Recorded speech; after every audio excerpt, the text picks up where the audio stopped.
We are back, and I'm sure the last point I was starting to make was if the disaster hits, that's the big get shut down. This has happened before, and it happened not too long ago in the Bradenton area. Mobile phones went down everywhere for several hours, and people were going crazy, just a little old Bradenton. Yep. But back in, trying to think, in about the 1980s or 1990s. The great blackout of New York City? Right. Yep.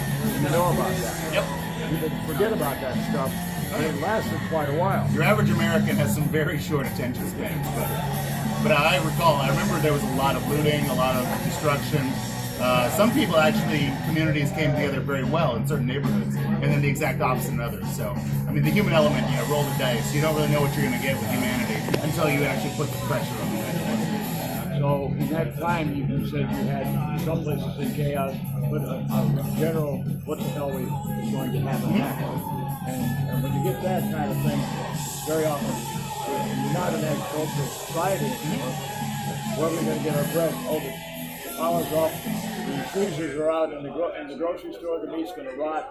Grab it, take it away right away. The general panic can take over. So when you do this sort of thing, playing with the leadership in the departments, disrupting the agriculture department, disrupting the grid, or playing with that idea, it really looks like you got a child playing around. Yep. And it looks like an adult, but maybe it's beginning to look doubtful.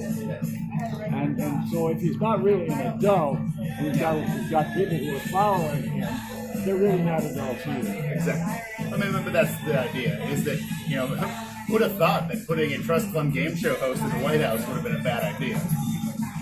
I like the idea of somebody with very little political history behind them getting into the office. I'm really worried that the current president is going to ruin it for all future ones. Because, there needs to be more people that aren't just lawyers, in political offices.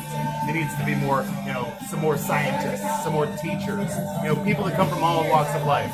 AOC, even though, she might be controversial in a lot of her extreme positions, but thank God there's somebody who's young and has new ideas, who comes from a working class background, at least bringing these ideas up and creating a discussion, whether you agree with what she's saying or not. So, I do think that we need to, inject a lot of, new ideas into the system. Let's talk a little bit about the Green New Deal. That's Sure. AOC. The Green New Deal is a New Deal brought to life again. Yep. And that started with FDR. Exactly. It's FDR's dreams coming through. Sure. What was the name on it?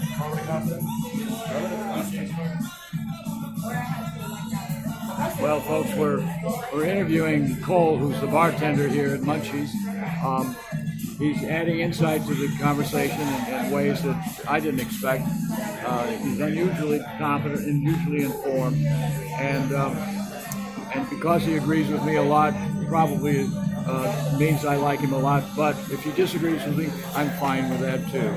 It's not about agreeing or disagreeing. It's about knowing what the hell you're talking about. I'm really weary of people who think they know things that they have no idea about. Unfortunately, that's America. People are not educated to their own constitutions of their state.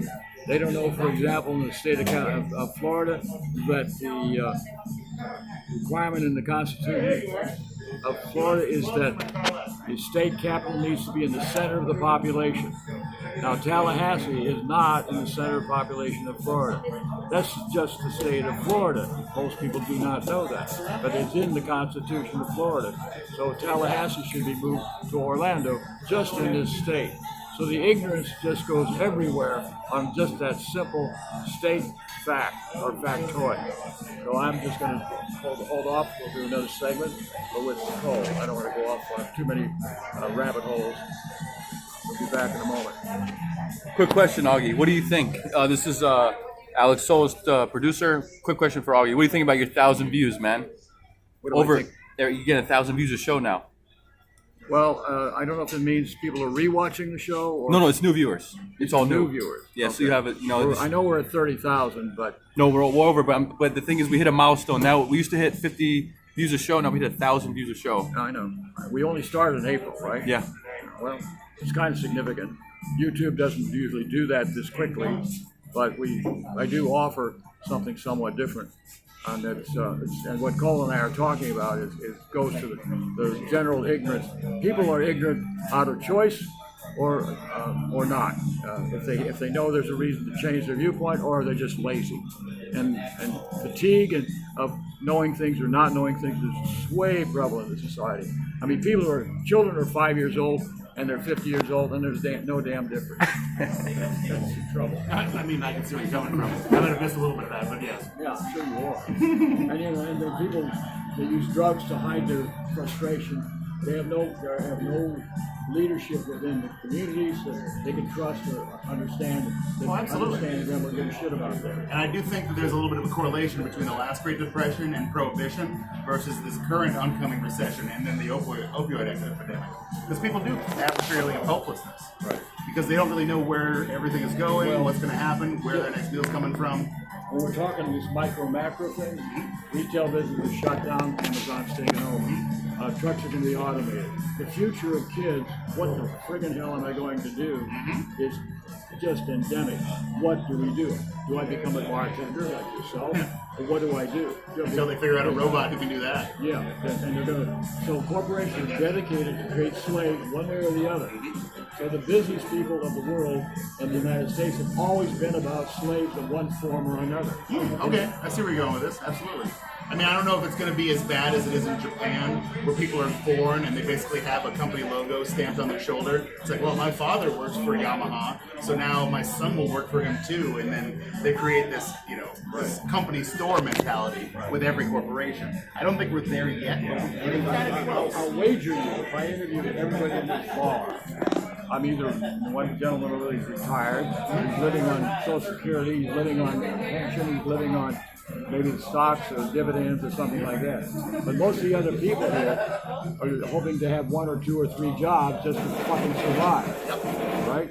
So that's I agree. Yeah. I mean, that's the thing, is that it's gotten to the point where nobody has a career anymore. Nobody retires with a pension anymore. Or if they do, it's very rare. But nobody has that sort of allegiance because they realize that they're expendable. And, I mean, the culture of big corporations has made it obvious that you are just a cog in the wheel. So the keystone was, for 45 years we built what we call modern America, on a high tax rate on the upper ridge. We took that away, we went into deficit and debt under Reagan. We did basically go into debt path that we were going deeper and deeper into ever since. From $3 trillion, now we're at 25 trillion. We have a $30 trillion economy that sooner or later cannot support this amount of stuff. Yes. And that's what the rub is. But what do we do with the people? Some people say, pay everybody for a job. Have jobs for pumping your gas like they do in Portland, Oregon. People get paid to pump gas. Take your ticket at the interstate, and the person who gives you the ticket is not a friggin' machine. By law. Now you control things that give people jobs of whatever's out there. So we'll wash your car. You wash your car as a pollution matter once a month. They'll have people. The best way to do it is have girls in bikinis washing their car. Those are jobs paid by the government. Definitely. Girls in bikinis. And I mean, I think that's why a lot of people were scared by the idea of a universal basic income, which Andrew Yang made a big deal about on the campaign trail. I mean, I think that is probably what is going to be necessary in the future, but the fear that people have is, oh, well, that's a slippery slope into them handing me a job, and that sounds like communism, that sounds like socialism. And because, I mean, to very good effect. But AOC is on the money. Yeah, absolutely. I do agree All that... all she is A for Franklin, O for Delano, and R and C. Both 3 initials. Absolutely. They're the same people. FDR, So AOC. she's not radical whatsoever. No, she's FDR, except you want to see her in a swimsuit. Yeah, Right, absolutely. So the people who mock her and make it ridiculous are the ridiculous ones. Oh, exactly, because that's the thing. What do you do when you're frightened by an idea? You attack it. Exactly. You take away the legitimacy of it. You make it seem laughable. And then, I mean, that's just what politics has devolved into, is you say something over and over again long enough, eventually it becomes true. some people just get it hammered into their head, and it's like advertising. And everybody in politics has taken a lot of cues from the advertising world in the last 50 years. Oh, sure. But essentially what Reagan did was what Trump has done tenfold over, was tell the companies, go overseas, go to China, go to Mexico, make your money there, fuck the American worker, which is what Reagan, and he fired the air controllers. Yeah. And that was his big show of force. Right.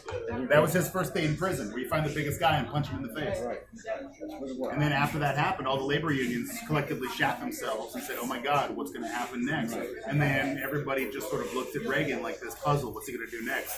It was like the dog that was afraid of getting kicked. And I mean, he put on a good show. He was an actor. But that being said, the words that were coming out of his mouth weren't necessarily his own. No. It was very much an act. I'm an artist. I've done a lot of political cartooning, and one of my favorite cartoons is Don Regan, who was his man. Reagan was his yes man. Yep. And he's a puppeteer, and Reagan's the puppet. So I'm wondering if Putin isn't the puppet master for the orange guy. I mean, that's always been the speculation. I don't know if all of the blackmail material that apparently he supposedly has on Trump is true or not. We might never know, but it does make a lot of things a lot easier to swallow. Just having that idea in the back of your mind, for sure. When you go buy a car, or you go buy into your economy, and that's really the point. Would you buy a car today? And I tell you what, the answer likely is no.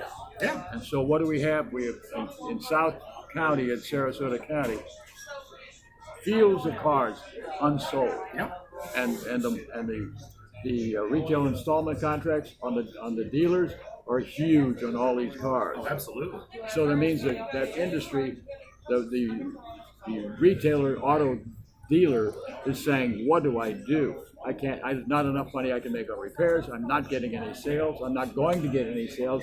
Are we going to have electric cars, or what the hell are we going to have? No, you're going to junk everything and do the best you can. And we're going to file bankruptcy through all the dealerships, and people are not going to buy anything but used cars in the near term. Nothing. And we've realized that planned obsolescence is so much built into everything in American manufacturing now. Well, if people can't afford to buy a new car every 3 to 6 years, then it falls apart. The business models have to shift, and nobody's ready for it. Right. Same with your electronics nowadays. I mean, hell, I've got a toaster on my in my kitchen counter right now that was my grandmother's that she willed to me. Still works great. Every other toaster I've ever had lasted 5 years. It's just, we've gotten used to this, disposable everything. And we're getting to the point where it's not sustainable anymore.